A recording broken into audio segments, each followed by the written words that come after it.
Alrighty everybody, welcome back to the channel. Today we've got the actual patch notes from the March 7th release. According to the Garena patch notes, it actually is March 6th, but it didn't get released until the 7th. And so we've got nerfs to Yena, Enzo, and Erin. And we've got buffs to Kil'Groth, and we've got the rework to Fennik to talk about. The rework will cover at the end, so let's jump into the nerfs and buffs just to get those out of the way. Looks like Yena has been nerfed. The double blade form damage is too high according to them, so they have changed her passive damage for 5-stack passive damage down from 1.5 to 1.4, and her skill 1 crescent strike, they've reduced the damage caused by that. Kil'Groth is buffed, and it's funny to read this. It says that his laning phase is average, and he's prone to die suddenly in late game team fights.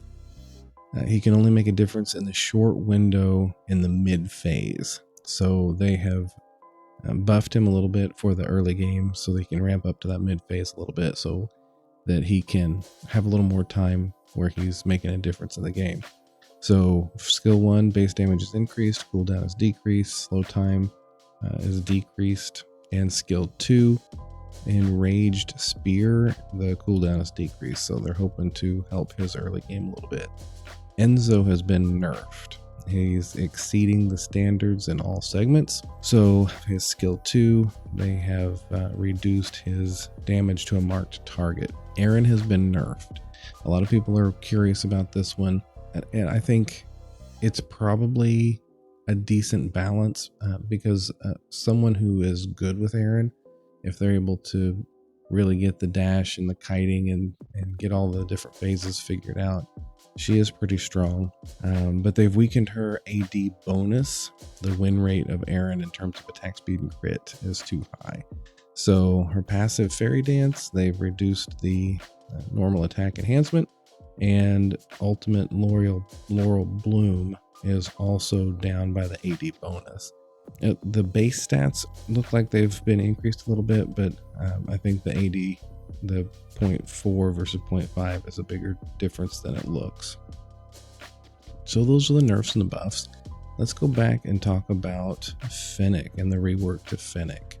And we'll just read it straight from patch notes. It says the old version of Fennik had shortcomings in terms of both confrontation experience and personal experience.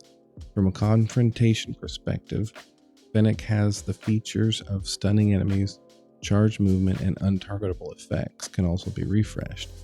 Melee heroes will be hit by a long-range attack and unable to fight back, while long-range squishy heroes will even be instantly killed without being able to resist.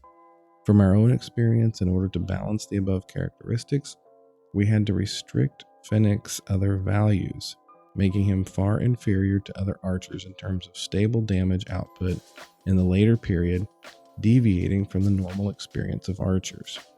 In this redesign, we removed the stun feature but gave him a new feature, tracking, which allows him to predict nearby risks in advance and ensures his ability to protect himself. At the same time, his skill set will provide more damage, attack speed, and range, strengthening his late game output ability as an archer.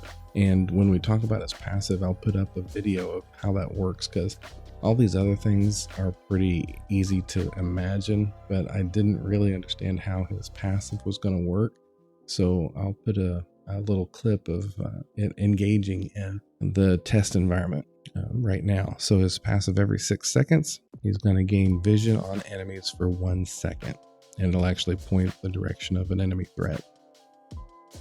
Skill 1, Thief's Mark, that is where he marks a target, and then the stars, as he hits them with normal attacks, it builds up.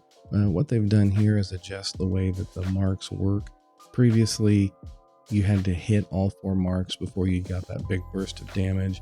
Now each mark deals a certain amount of damage. So if you only get 2, it'll still explode and it'll still cause 2 marks worth of damage. They did remove the stun for that, but whenever you throw that detonator, it increases your attack range and your attack speed. So you can get those marks added a little bit quicker. Skill 2, Rolling Lightning. They've removed the fact that the lightning can add to the stacks. So when you use skill 1, skill 2 won't add to the stacks. But they have increased the damage. They've enemies that touch the lightning crack will take physical damage and is slowed by 50%. They've increased the damage that the lightning crack does initially and the cooldown a little bit. But again, they've removed where it can add stacks to the skill 1. Skill 3, the chain hammer, they've added to where whenever it throws, whenever it is released, it does some initial damage. So that's new.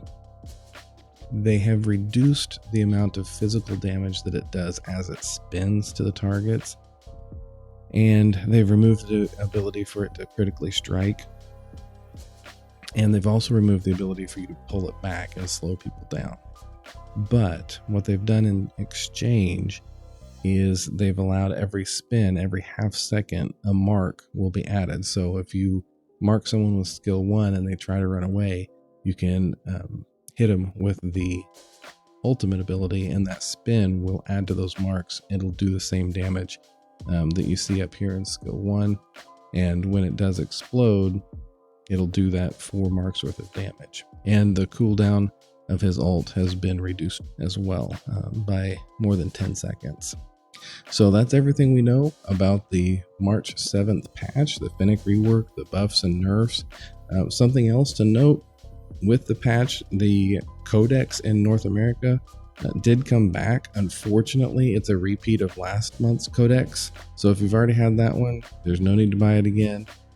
I have reached out to support to see if they know anything about it, but I've bugged them so much lately that they're not being very responsive to my questions or receptive to me asking the questions. So we'll see how it goes. All right, everybody, that's it for me today.